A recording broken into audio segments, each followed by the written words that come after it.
You guys have been with us for about a year or so now. Tell me how that came about. How did you get involved with us?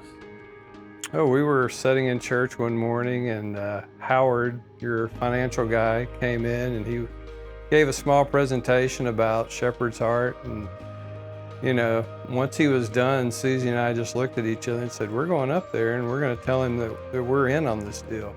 We were looking for a place to, you know, to be a part of and to contribute and come alongside a good organization like yourselves, and it's worked out really well. Yeah, we were in church and we just knew that this was the thing that we were supposed to do.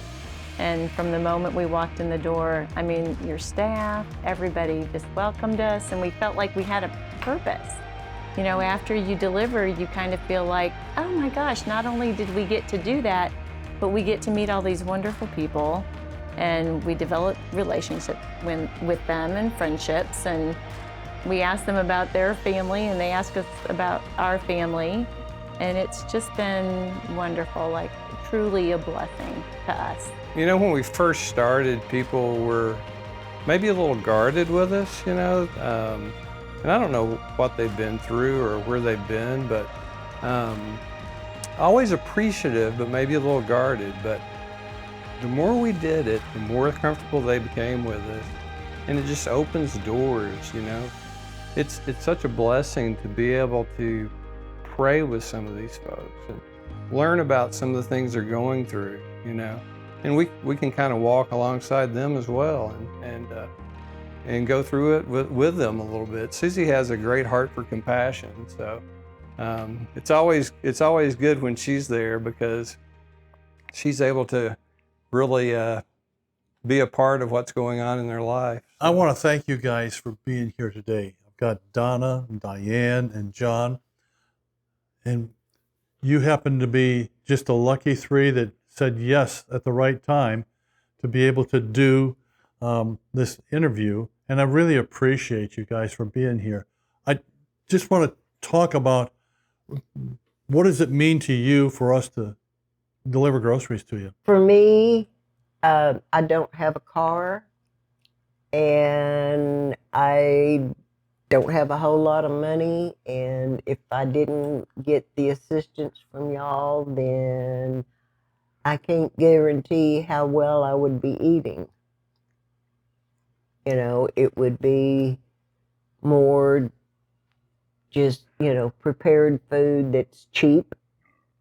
And with the things that y'all have been bringing me, I've been able to eat quite well. And I am grateful as I can be. Do you take medicine? Yes, I do. And medicine that you have to take food with Yeah. it? Right. Yeah. Diane, how about you? The agency is wonderful because it gives you balanced food. And I can honestly say, I'm not hungry anymore. and the reason I say that, for many years, and I haven't done it in like 22 years, but for years I did food stamps, and God told me not to. And then when a pastor's wife told me about Shepherd's Heart and how they would bring food to you, I thought, what? Well, when they brought it, it was vegetables and meat and different things, some canned goods, bread, and that was so overwhelming. I mean, like, I can eat on that for a month, and they would bring it every 2 weeks. So it's like a shepherd that takes care of his sheep. That's how Shepherd's Heart takes care of their sheep. When things I receive may be more than I can use, I get to share it with my neighbor who helps me with other various things. So it's called helping one another with what God has given you to be able to share. Yes. Thank you. They reach out to us too. So we're there with them when we've had a couple people who have lost their husband or lost their brother just this last week. And, you know, we like to try to comfort them, but if they knew how much they comforted us too. So my mom is 93 and has had cancer. And every time we see somebody on our route, they always ask about our family. So it's just nice. It's a nice exchange. We all pray for each other, and I think that's the way it's supposed to be. That's awesome. I The love it. blessings definitely go both ways. It's not a one-way blessing thing. I mean, we feel like we're just as blessed, or maybe even more blessed, than a lot of these folks that are getting the groceries. Tell me about that. Do they comment how grateful they are or about the type of food that they get? Do they have comments about that? Yeah, they do. You know, some people are diabetics, like you'd mentioned earlier, and so they do need their food adjusted a little bit. And, you know, we're more than happy to go through the sack and, you know, try to take the things out that don't really fit to their dietary needs. But they are very appreciative, always very glad to get it. You know, it's just great to see people whenever they're getting the nutrition that they need just to do life. Yeah. You want to add to that, Susie? I was just thinking about, you know, we do have several people that are diabetic. And so we'll get our big load of bread and we'll think, okay, before we ever start, we'll say, okay, where's the wheat bread? Because we need to set that aside for so-and-so.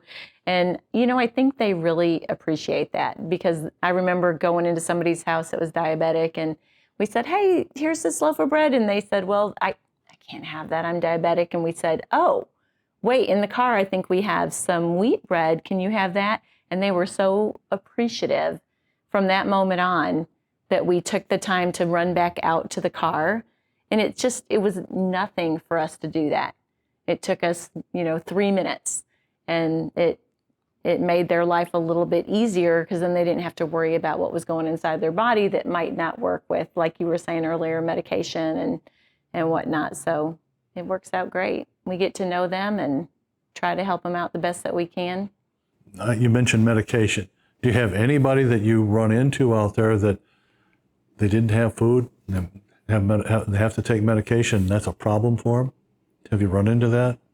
Yeah, I believe that's true. I mean, I think that a lot of the medication has to have food with it. So that's just another layer of appreciation these folks will have, because it's not only, you know, nurturing them, but it's also helping them to get the, you know, the right things in their body, so that they can hopefully be healthy. Yeah, sometimes it's difficult for us to get just the right food for them because if they're diabetic. We try to get food specifically for the diabetics, but we don't always have everything that we need. So, yeah, we appreciate you guys doing that. Now, one of the things that, just for the people listening to this, Diane is totally blind, right? Yes. So that's more meaningful in that regard, just because of the ability to go to the store. And like I said, for the first time in a long time, I can say I'm not hungry. I remember having to live on a jar of peanut butter to make a jar of peanut butter last a month, a package of hot dogs to last, and you cut it in half, and you had to make it last for a couple of weeks. That was years and years ago, but no, I eat real food now. It sounds funny, but it does too. And I am so blessed. I really am. And to be able to help this organization with things that I can do to help them. Mr. Merkelbluff, how about you? It meant a lot to me because I'm on a fixed income, so I appreciate all the things that come to me. And I don't see very well either. I got just one eye, and I don't drive much, so I appreciate it. And just like she said, sometimes I have too much. I get to my neighbors, you know, and share with them. I'm on medication. I got high blood pressure and diabetic and high cholesterol. I'm just a walking drugstore, in other words. and so it helps me a whole lot. So you need to have food because of the medicine. Yes. Yes. Is it, I just want to know this for me, is it, Diane said she had enough. How about you guys? Are you getting enough food? Absolutely. Oh, Yeah. yes. Yeah. Okay. And it's healthy. Occasionally, it would be nice to maybe get like some cake mixes, because in the apartment complex that I live in, several of the people do things for me that I can't. I live on the top floor, Wow. and I can't take out my trash or anything, but there's a gentleman that anytime I set it outside, he never hesitates. He always takes care of it for me. And that's what I used to be, a cake decorator. And so that's one way I like to show my appreciation to people that help me. I'm glad to know that because we could do that. But one of the things that we've done with the people that we deliver to, and years ago it was easy, but now we're up to 1,100 people that we serve every 2 weeks. And that's getting to be a major task. But we do not put the cake mixes into that food simply because we did a survey a while back, and it's like 60% of the clients that we're delivering food to are diabetics. And so I thought, well, it's safer not to do that because we don't know when it's appropriate and not. And I don't want to put somebody at risk. Right. by Well, giving them- I'm diabetic, but like I said, that's To be able to help that's somebody. just one way that I can kind of pass Share. on Yeah. and share, and because he never asked me for anything, money or whatever, and he just does it out of the kindness of his heart. And being an ex-cake decorator, that's just one way that I enjoy showing my appreciation. And I can let our people know that. Okay. We put notes in our file so that they'll know that. And that's a way of taking the gift that God's given us, sharing it with you, and then you are sharing it with others. Absolutely. You just get the gift that keeps on giving, Absolutely. sort of thing. When you first started doing this, what was it that made you realize this is where you're supposed to be, that you're in the place where God wants you to be so that you could help these people? How did that reciprocate? How did people come back to you? Tell me a little bit about that. The way that people respond to us once they get to know us, and the way that they share their life circumstances with us, is the thing that makes you kind of know that this is what you're supposed to be doing all the time. So I think how personal this gets with people really, speaks to our hearts. People are very open with us. They tell us their difficulties. They tell us their trials, their tribulations, and we're more than happy to pray with them. We'll pray with them right there if they're comfortable with that. If not, we've got a prayer list that, we go over every morning. So we'll pray for them there. But, it really makes us feel good to be able to, walk this walk with them. And sometimes it's not an easy walk. And Yes. I know from time to time we have stories, because I get a lot of the calls. I used to get all the calls in the old days, but not so much anymore. I got other people that can handle that, thank God. But it's one of those things where they have needs, and they're desperate. I had a lady that called us Saturday afternoon, and she was desperate. She needed food. Somebody robbed her the night before. She needed food. So I got to volunteer Glenda, and we went and gave her some food. But you see stuff like that, how does it make you feel? it makes me feel like I have a purpose in life. That, the best place to be is in the middle of God's will. And when you run into situations like that, you really feel like you're in the middle of God's will. I can't think of a better place to be. Sometimes someone else's time is worth blessing them with something that you got that you can't use at that time. Because you never know how you're going to be able to bless somebody else. Mhm. Yes. And that's what it's all about. I know in my life, there have been things that have come to me just out of the blue, and it was exactly what I needed. That was God. And that's very special to me because I know where it's all coming from. Right. One of the things we try to do is, and I'm not sure who each one of your drivers is, okay? But How do you relate to your driver? Do they come in and visit with you and things like that? Absolutely. Susan and her husband, I'm sorry I can't remember his name right now, but they always, as you saw, I have 2 little dogs, and they get along with them quite well, and they like to play with them a little bit when they come in, to bring the stuff. And I couldn't ask for nicer people. How about you guys? Yeah, too. I'm like her. I can't remember their name, but they real nice. Her husband and the wife, they bring it into me, and they can't take too much time, but they stand there and talk to me. How am I doing, and all that. And his wife give me a hug every time she leave. He shake my hand. That's awesome. I wanna add to actually, well, I remember the very first time we encountered somebody that really had a need. And, we were just getting started. We had probably delivered groceries 2 times, and we went out, and there was a woman that had diabetes, and she had just found out there was a nurse leaving her house, and we were arriving. So we crossed paths, and she had just found out that she was going to lose a leg.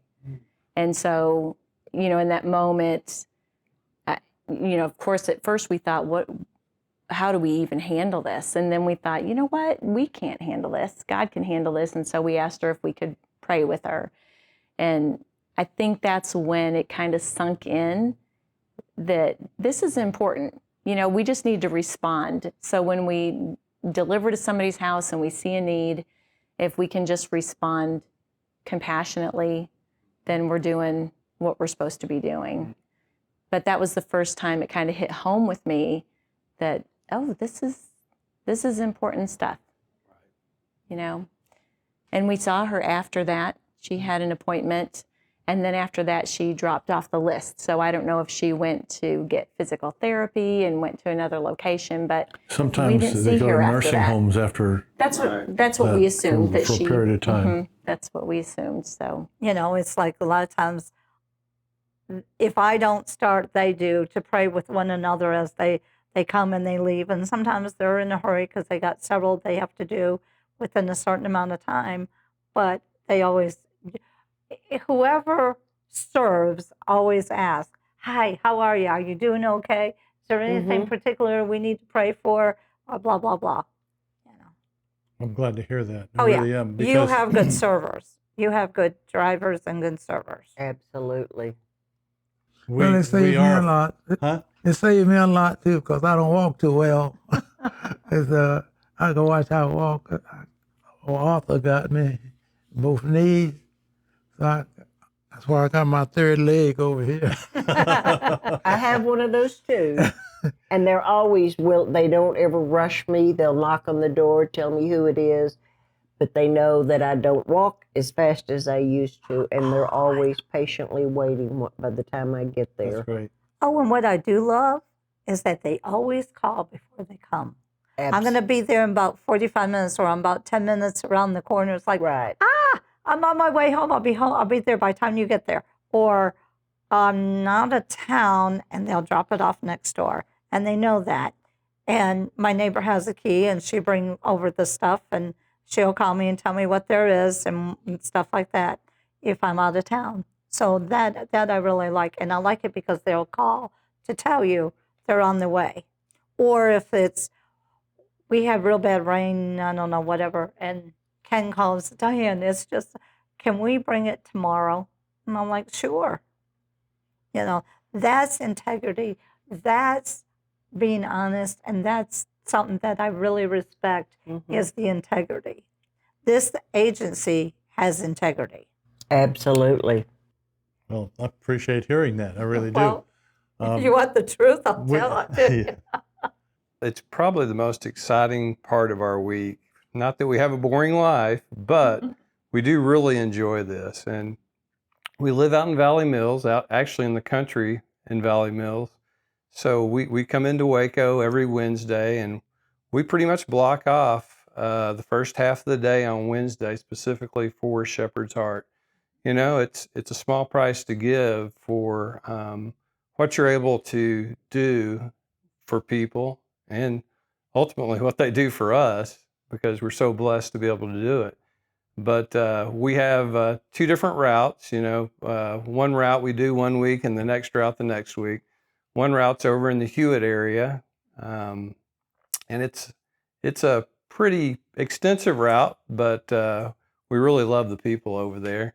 And the other route's kind of in the, I would call it the Lake Shore area. We're around the 34th Street, 35th, 36th Street. All the way up to Lakeshore Apartments. Yeah, exactly. So, and it's it's a great route where we've really learned to love all the folks on these routes. There's people out there, and it might be on your route. I'm not going to mention their names because that might be uncomfortable if they see this. But there's a lady and her husband that used to deliver, and then he had a stroke, and he can no longer get around. Like, we deliver to them now. We've been delivering to them for the last 4 years, and they delivered for us for maybe 6 years or something like before that. There's grandparents that are raising kids. Oh my, yes. And obviously they need the food. You got 2 kids that, you know, kids like to eat, and the grandparents may not have that much to be able to provide for them. So they're very appreciative when they're able to get the food to feed those kids. Yeah. You know, and there's others like that, just different circumstances. What I like about you guys is you always have a smile on your face. You come in with a smile, you come back with a smile when you finish your deliveries. There's a gentleman that he loves to work, absolutely loves to work. He's worked hard his entire life, and he is unable to work right now. He's having some physical issues, and he just can't do it. And every time we deliver, we talk about when he's going to get back to work. And he has so much pride in what he does. And he's just waiting for the opportunity to get back to work. And his wife's the same way. They just take so much pride in being able to provide, but right now they can't. So they have to have a little help now, but they're looking forward to getting back to being able to make the money they need to provide for themselves. And they're just, it's wonderful to talk to them, because it's rare that you see people that take that much pride in what they do. We've been around for 13 years. We're the largest faith-based pantry in Central Texas, not just Waco. And so we're able to deliver to people like yourself that are in the Waco area. But we're also stretching out into the rural areas now, and that's really a challenge. I would imagine. Because you're so spread out there. But we're still trying to find ways to reach a lot more areas than what we are. And I appreciate the comments that you guys are saying. I really, we try to do the best that we can. Sometimes it doesn't always work out that way. What I'm going to say, what I mean by that is sometimes about half of the food that we get is from the food bank. And sometimes their supply isn't as much as we need. Okay? The rest of it, I have no idea what I'm getting sometimes. We rescue about 2 million pounds of food from this community, from restaurants, grocery stores, things like that. And then I've got other food banks that are way out of this area that I've got connections with to get food, but that's another thing that I don't know what I'm going to get. So it's important that we try and keep orchestrating this stuff to be able to give you guys a good supply of food. And I'm hopeful that we can continue to maintain that. This year, we've done something that we've never done before. So far, for the first 8 months of this year, we've served over 45,000 families. I don't know how many we're going to wind up with by the end of the year, but praise God, we've got enough food to keep feeding people. Yeah. And so you guys are important to us. One of the things that I remember when we first started the pantry 13 years ago, and I felt like I had so much to give, to help people. And I had no idea what that really was, but I just wanted to give. And one of the things that I learned really quickly was that in serving the people, I learned more than I gave.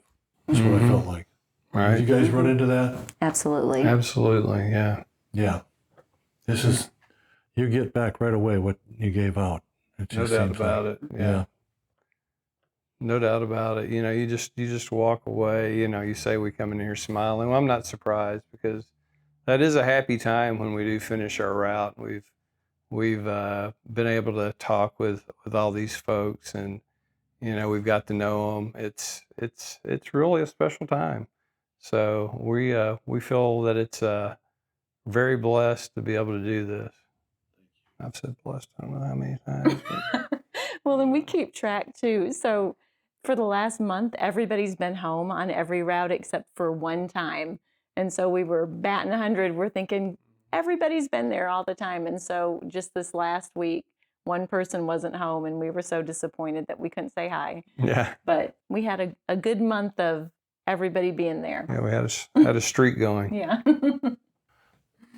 we appreciate you guys so much.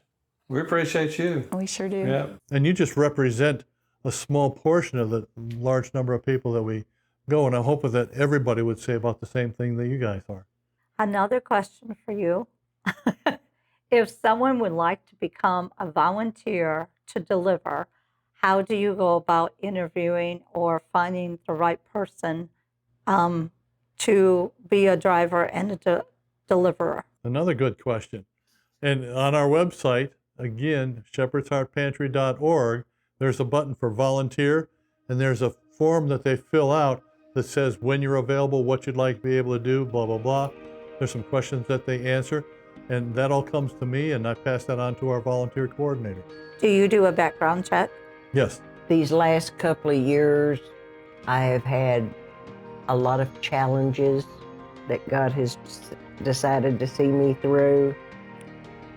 And when they come to deliver the food, it reinforces to me that it's all going to be worth it, and that there are good people out there, because the experiences that I've had has not told me that, but it has reinforced my faith and has really helped me get through a lot of things, and I'm so grateful for that. I really appreciate the conversation that we've had today.